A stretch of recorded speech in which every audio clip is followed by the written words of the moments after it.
இப்ப மனச்சிதறல் அப்படிங்கிறது என்னன்னா, நீங்க யோசிச்சு பாருங்களேன். ஒரு கார் வாங்க போறீங்க. ஒரு கார் வாங்க போனோனே, எல்லாரும் இந்த பொண்டாட்டிகிட்ட கொஞ்சம் ஹையப்பா காட்டிக்கிறதுல ஒரு பெருமை வச்சுப்பாங்க. எல்லா புருஷன்மாரும்.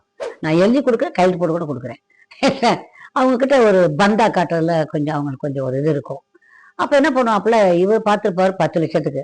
அந்தம்மா அங்க வந்து 15,00,000, 20,00,000 பார்ப்பாங்க.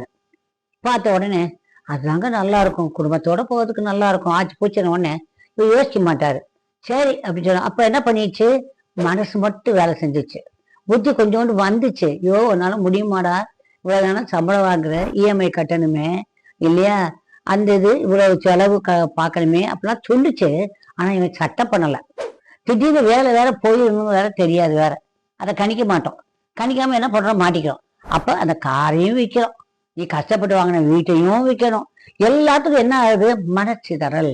சோ இந்த ரெண்டையும் ஒண்ணா வச்சிருந்தா அவங்ககிட்ட அன்பா போய், darling, I really love you, ஆனா பாரு நம்மகிட்ட இவ்வளவுதான் இருக்குது அப்படின்னு போய் எக்ஸ்பிளைன் பண்ணி இருந்துக்கலாம்ல.